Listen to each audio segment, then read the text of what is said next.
بسم الله الرحمن الرحيم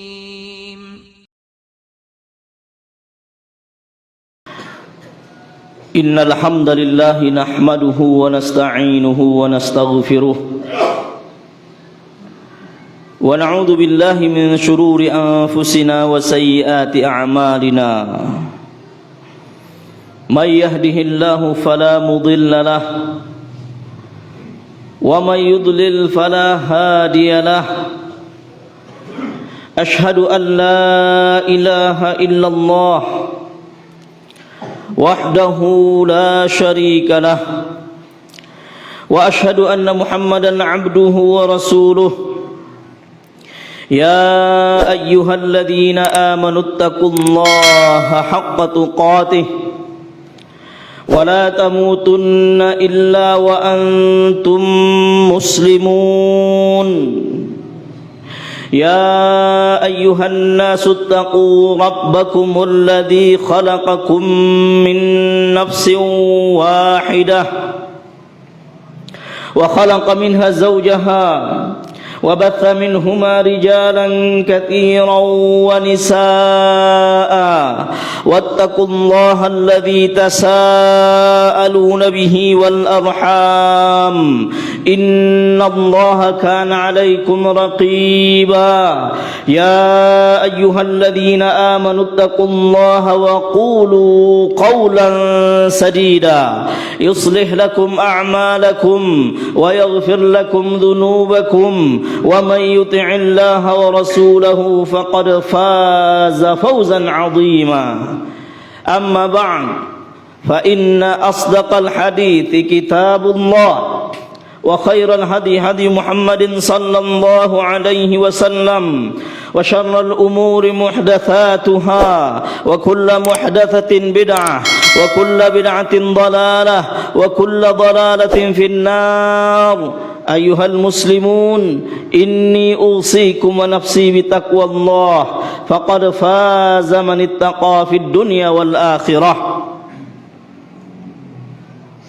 قال الله تعالى في محكم تنزيله أعوذ بالله من الشيطان الرجيم يا أيها الرسول لا يحزنك الذين يسارعون في الكفر من الذين قالوا آمنا بأفواههم ولم تؤمن قلوبهم ومن الذين هادوا سماعون للكذب سماعون لقوم آخرين لم يأتوك يحرفون الكلم من بعد مواضعه يقولون إن أوتيتم هذا فخذوه وإن لم تؤتوه فاحذروا ومن يرد الله فتنته فلا تملك له من الله شيئا أولئك الذين لم يرد الله أن يطهر قلوبهم لهم في الدنيا خزي ولهم في الآخرة عذاب عظيم.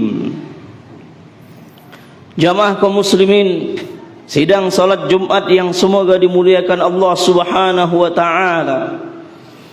Mari kita kembali menghidupkan renungan-renungan kesyukuran kepada Allah yang pada kesimpulannya akan mengantarkan kita untuk selalu menyadari dan menghayati sesungguhnya kita adalah hamba yang lemah di hadapan kekuasaan Allah. Hidup kita hanyalah untaian dan rangkaian daripada menggunakan dan memanfaatkan pemberian dari Allah, yang mana anugerah dan karunia Allah itu akan berakhir pada waktu yang tidak pernah kita mengetahuinya, dan kehidupan kita tidak pernah berhenti dan berakhir setelah kematian di dunia. Sesungguhnya kematian itu hanyalah awal daripada kehidupan yang lebih abadi. Jika kita mendapatkan kebahagiaan, maka itu adalah sebaik-baik nikmat, dan jika kita kurang memperhatikan bekal kita setelah kematian, sesungguhnya itu adalah merupakan adab yang tidak berkesudahan. Maka oleh sebab itu kaum muslimin, di antara hikmah terbesar disyariatkannya salat Jumat yang diawali dengan khutbah, agar setiap insan beriman mampu sekurang-kurangnya dalam setiap pekannya untuk memuhasabah dirinya. Sudahkah nilai-nilai ubudiyah, rasa tunduk kepada Allah menjadi hal yang sudah paripurna dan sempurna? Atau justru dia termasuk hamba-hamba yang masih mewujudkan ketaatan kepada Allah berdasarkan dengan kebiasaan, atau na'udzubillah berdasarkan sesuai dengan selera dan keinginan semata. Berapa banyak umat manusia termasuk orang-orang beriman di zaman sekarang, salah satu permasalahan terbesarnya ketika mereka beribadah hanya berdasarkan perasaan pribadi masing-masing. Dan mereka tidak terlalu mau atau belum termotivasi untuk mengetahui batasan-batasan yang telah Allah turunkan. Dan tidak sedikit pula di antara umat Islam yang menerima ketaatan kepada Allah dalam permasalahan ibadah-ibadah mereka sehari-hari, seakan-akan agama yang Allah turunkan hanya mengurus atau mengatur atau memberikan petunjuk terhadap ibadah-ibadah mereka harian semata. Berapa banyak di antara umat Islam yang mereka berkeberatan baik dengan sikap maupun dengan ucapan apabila Islam dijadikan sebagai pedoman yang lebih luas dari sekedar mereka melakukan ibadah pribadi. Kemudian salawat dan salam untuk Nabi kita Nabi Muhammad sallallahu alaihi wasallam. Mari kaum muslimin kita biasakan untuk meyakinkan diri kita, lalu menjaga keyakinan ini, memupuknya, mempertahankannya, membiasakannya, terhunjam di dalam lubuk hati kita yang paling dalam, dan dia berpengaruh dalam ucapan dan sikap perbuatan kita. Apa yang harus kita biasakan, apa yang harus kita tanamkan, apa yang harus kita jaga.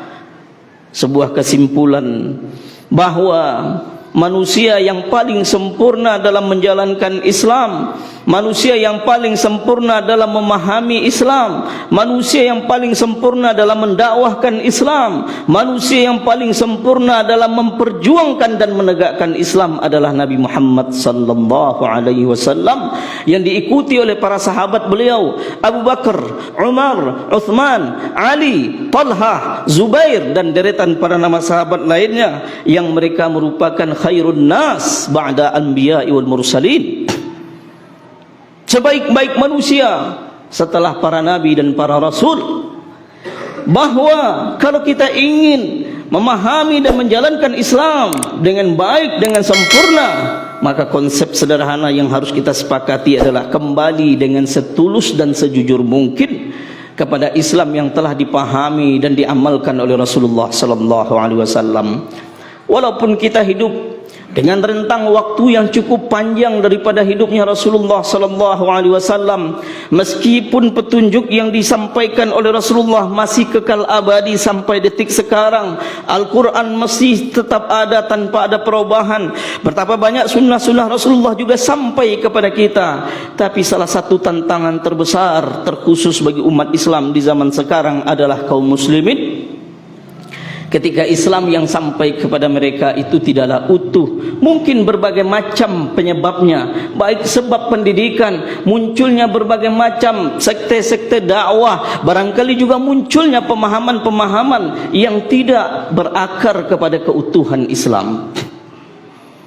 Berapa banyak orang-orang Islam sekarang merasa senang ketika mereka berangkat haji, ketika mereka di bulan Ramadan yang lalu berpuasa dalam bulan Ramadan, ketika mungkin mereka melakukan salat, mereka sangat menerima tuntunan Rasulullah sallallahu alaihi wasallam dengan lapang dada, dan itu merupakan hal yang baik.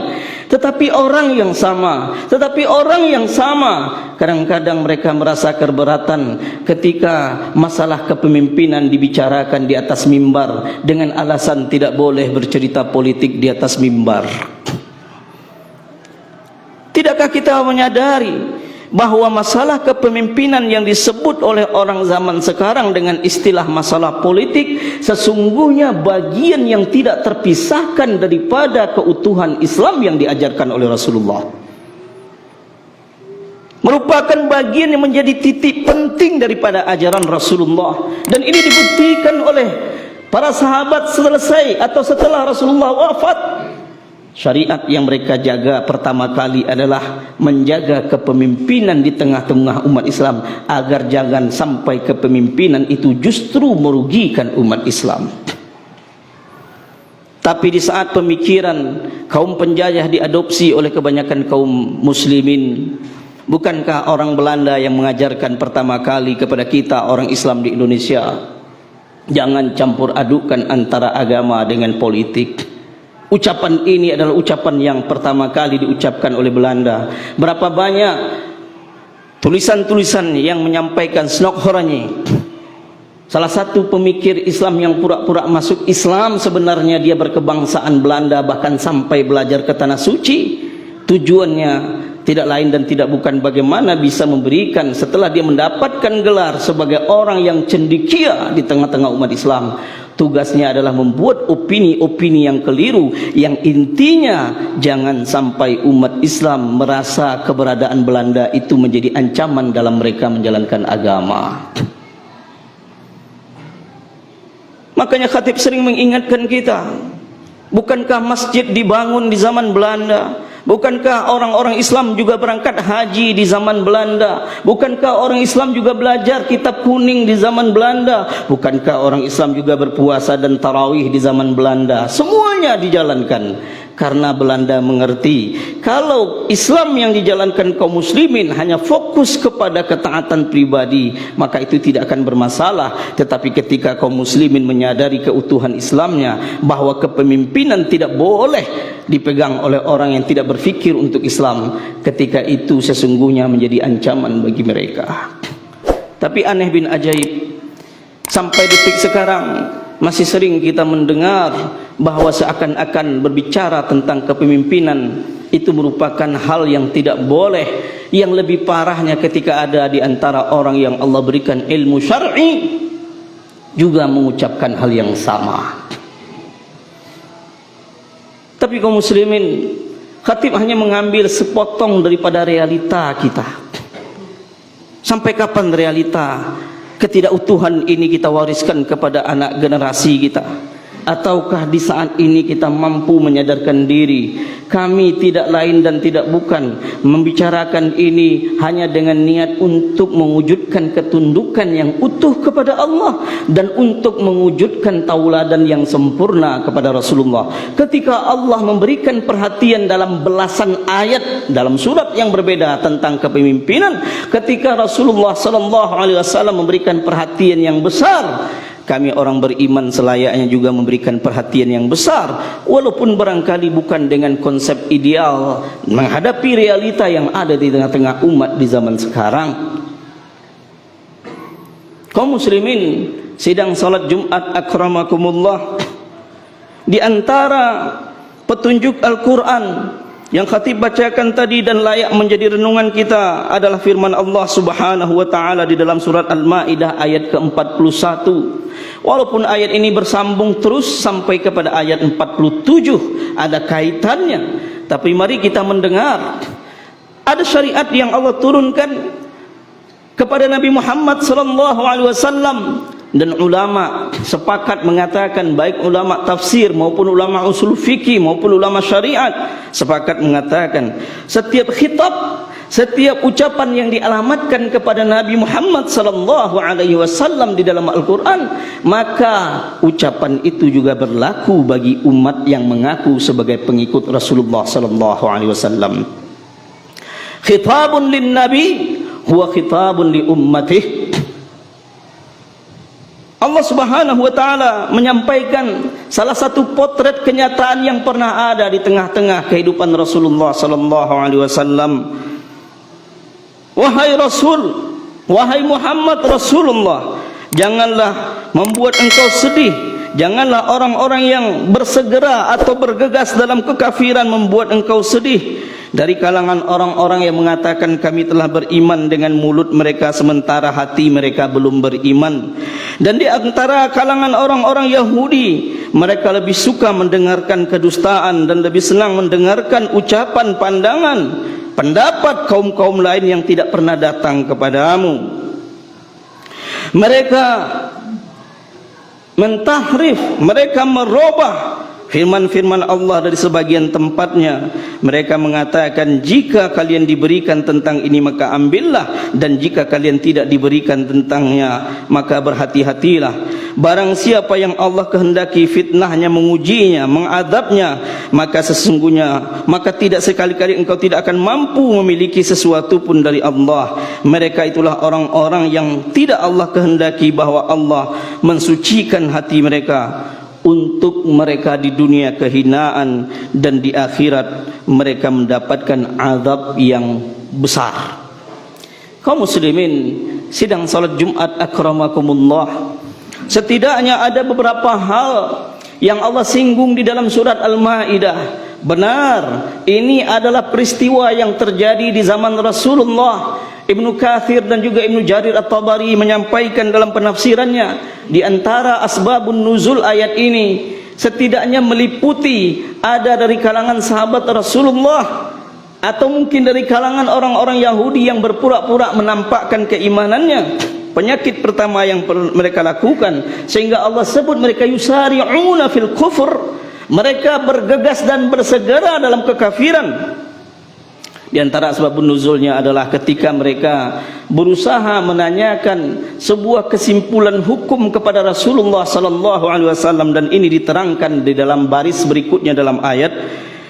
Jika keputusan Rasulullah sallallahu alaihi wasallam itu sesuai dengan selera mereka, sesuai dengan pendapat mereka, sesuai dengan hasil analisa mereka, maka mereka ambil dan mereka terima. Tetapi apabila keputusan Rasulullah itu tidak sesuai dengan pandangan mereka, tidak sesuai dengan kesepakatan mereka, lalu mereka akan menolaknya. Dengan inilah Allah menyebut mereka itu bersegera dalam kekafiran. Termasuk orang-orang Yahudi. Ibnu Jarir menguatkan dalam tafsirnya, maksud minal ladzina qalu amanna wa lam tu'min qulubi afwahihim wa lam tu'min qulubuhum. Kata Ibnu Jarir At-Tabari dalam tafsirnya, yang lebih kuat maksudnya adalah orang-orang munafik, dan beliau menguatkan dengan berbagai riwayat yang mana ayat ini turun terhadap orang yang secara kasat mata sudah beriman kepada Rasulullah, tapi pandangan Rasulullah dijadikan nomor dua. Lalu apa perangai mereka lagi kaum muslimin? Samma'una lil kadzib, mereka lebih senang mendahulukan untuk mendengar berbagai opini kedustaan dan kebohongan. Samma'una liqaumin akharina lam ya'tuk, mereka lebih senang mendahulukan mendengar kaum-kaum lain yang bukan beriman, bukan orang-orang beriman. Lam ya'tuk, sementara orang-orang itu tidak pernah berbicara dan datang kepadamu. Dalam hari ini bisa ditafsirkan lebih mendahulukan ucap-ucapan orang kafir yang tidak pernah mempertimbangkan tuntunan Allah atau Rasulullah sebagai landasan dalam pemikiran mereka. Lalu ada lagi penyakit mereka, yuharrifunal kalima min ba'di mawadhi'ih, mereka sengaja merubah, mereka sengaja mengotak-atik, atau dalam bahasa sekarang mereka sengaja menganulir berbagai macam tuntunan dari Allah ataupun dari Rasulullah berdasarkan kepentingan yang ada dalam kehidupan mereka. Lalu Allah menjelaskan, menafsirkan kenapa mereka disebut dengan bersegera kepada kekafiran.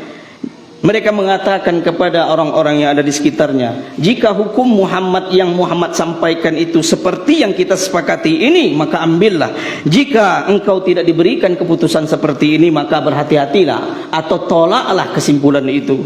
Lalu Allah berikan sebuah kesimpulan yang sangat keras dan tegas untuk mereka. Mereka itulah orang-orang yang tidak akan pernah Allah inginkan hati mereka dibersihkan oleh Allah, dan mereka akan mendapatkan kehinaan di dunia dan di akhirat adab yang besar. Kaum muslimin, salah satu kaidah dalam memahami ayat Al-Quran adalah peristiwa-peristiwa yang pernah terjadi di masa lampau termasuk di zaman Rasulullah, dia bukan sekedar cerita, tetapi dia merupakan tuntunan petunjuk kepada umat-umat yang beriman sebagai pengikut Rasulullah, agar jangan sampai mengulangi kesalahan-kesalahan yang diceritakan di dalam Al-Quran. Walaupun kadang-kadang sebagian orang yang mungkin Seakan-akan dia bersikap bijak mengatakan bahwa ayat ini turun bukan kepada orang beriman, melainkan kepada orang-orang munafik dan orang-orang Yahudi. Maka kita tidak boleh dialamatkan kepada orang-orang beriman. Itu merupakan pemahaman yang keliru, karena sesungguhnya larangan atau sindiran dalam Al-Quran itu berlaku bagi umat Nabi Muhammad, walaupun sedang menceritakan tentang kasus tertentu di dalam Al-Quran. Tidak boleh ada pengkhususan kecuali dengan dalil bahwa hal ini khusus untuk orang-orang Yahudi semata. Kesimpulannya kaum muslimin, mari kita simak realita kehidupan orang beriman di zaman sekarang. Kalau kita melihat, bukankah kita juga menyaksikan betapa banyak orang-orang beriman di zaman sekarang terjatuh kepada perbuatan yang sama. Ketika berbagai macam opini-opini yang dibangun, bahkan opini itu bersumber dari orang-orang yang tidak beriman, lebih dipercayai, lebih diyakini, lebih dianggap tepat daripada tuntunan-tuntunan yang telah disyariatkan oleh Rasulullah sallallahu alaihi wasallam berdasarkan wahyu Allah.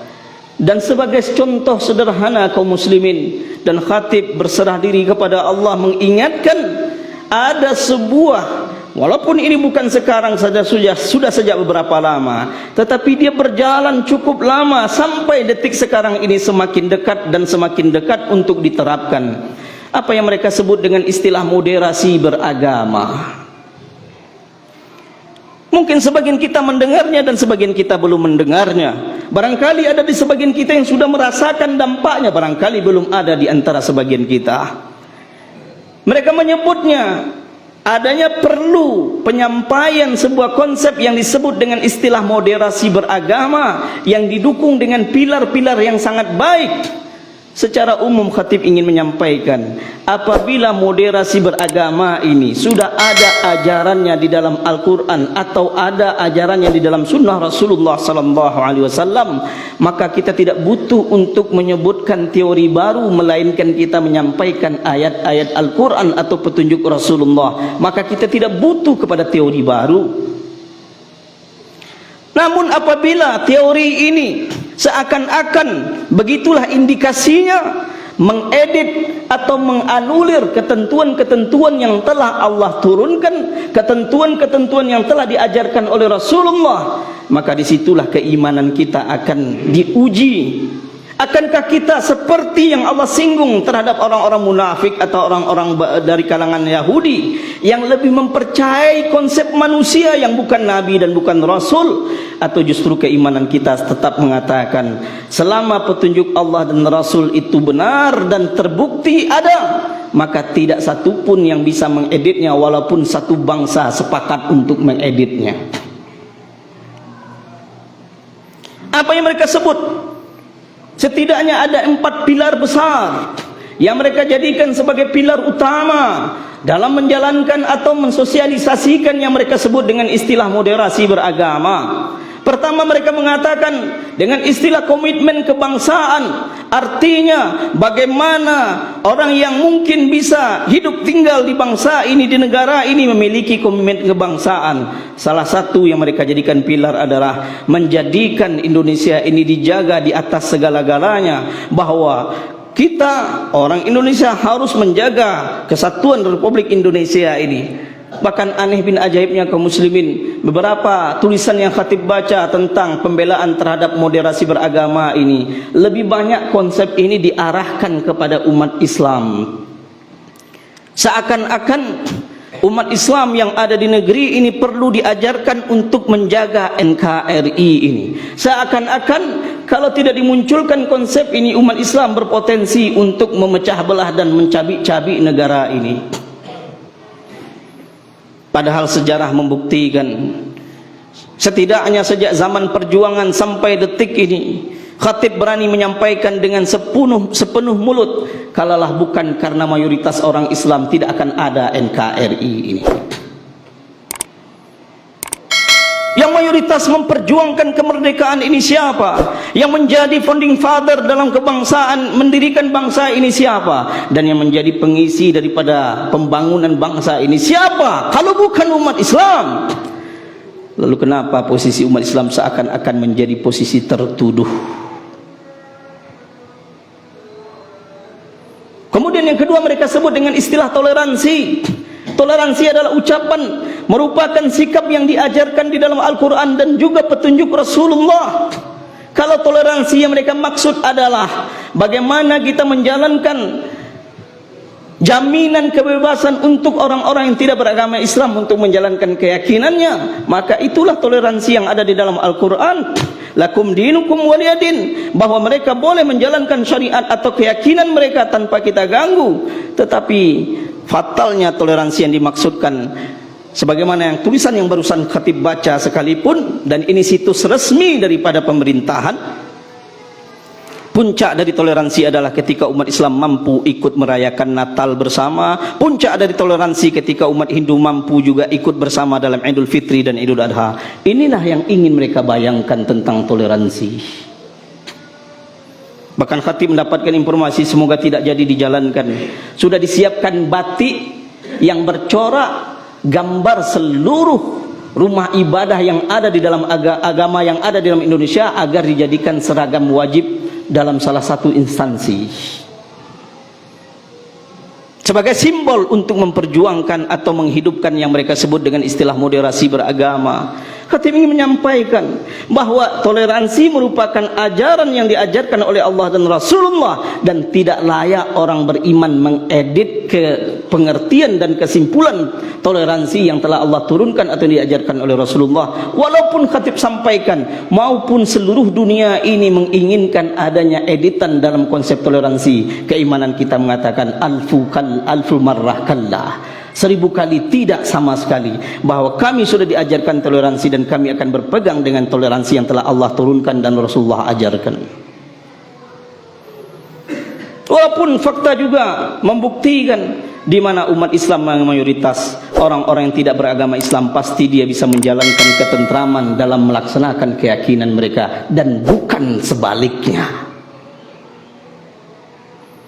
Lalu mereka katakan yang ketiga adalah anti kekerasan. Seakan-akan kalau tidak ada moderasi beragama ini, semua kita berpeluang untuk menjadi manusia-manusia beringas yang akan menghabisi segala orang-orang yang berbeda atau yang tidak beragama Islam. Sekali lagi khatib mengatakan tidak pernah terbukti kekerasan di tempat-tempat yang mayoritas kaum muslimin, walaupun sengaja atau tidak sengaja, disadari atau tidak disadari. Sampai detik sekarang ini masyarakat Sumbar wajib satu suara mengatakan tolong perbaiki tudingan pusat ketika mereka mengatakan Sumbar adalah provinsi radikal, provinsi intoleran. Di awal Ramadan masih khatib dengar dari pejabat-pejabat tinggi di Sumatera Barat ucapan seperti ini. Katakan kepada mereka, apa timbangan yang saudara-saudara, yang tuan-tuan jadikan sebagai ukuran? Kenapa ucapan ini masih dipertahankan sampai detik sekarang ini? Padahal sejarah membuktikan setidaknya dari awal kemerdekaan sampai detik sekarang, Sumatera Barat merupakan wilayah yang paling aman bagi kehidupan orang-orang minoritas. Tapi mereka tidak pernah mengatakan Papua atau NTT atau Bali atau provinsi-provinsi yang mayoritas bukan orang Islam sebagai tempat yang tidak toleran, walaupun fakta membuktikan umat Islam pada khususnya sangat sengsara dan menderita di sana. Kemudian mereka menyebutkan bahwa pilar yang terakhir adalah mengakomodir dan menerima yang mereka sebut dengan kearifan lokal, atau dalam bahasa lain bagaimana bisa mengakomodir dan menerima budaya lokal. Islam tidak memberangus semua budaya, tetapi sering khatib sampaikan bahwa masyarakat Quraisy memiliki budaya, tetapi ketika Rasulullah SAW datang, budaya mereka itu disaring dengan syariat yang telah Allah turunkan. Apabila budaya itu sesuai dengan syariat yang Allah turunkan, maka budaya itu dipertahankan seperti memuliakan tamu. Orang Arab sudah terbiasa memuliakan tamu sebelum Islam datang. Tapi apabila budaya itu tidak sesuai dengan syariat, maka budaya itu harus disesuaikan dengan syariat, bukan sebaliknya. Jangan sampai kita punya fikiran yang sering khatib sampaikan, jangan sampai kita punya fikiran seperti orang membeli pecinya, lalu peci itu tidak termuat atau sempit di kepalanya. Bukan peci yang ia tukar atau dia perbaiki, namun kepalanya yang ia kikis supaya peci itu bisa masuk ke dalam kepalanya. Orang yang mengatakan bahwa kita harus menerima budaya lokal, harus disesuaikan agama ini dengan kearifan lokal, sama cara berfikirnya dengan orang yang membeli peci sempit, lalu peci itu bukan ditukar melainkan kepalanya yang dikikis agar peci itu bisa dia pakai. Budaya tidak dihapuskan 100% dalam Islam, sebagaimana dia juga tidak diterima 100%. Yang layak menjadi standar atau acuan bukan budaya melainkan syariat yang Allah turunkan. Fa'tabiru ya ulil absar la'allakum turhamun.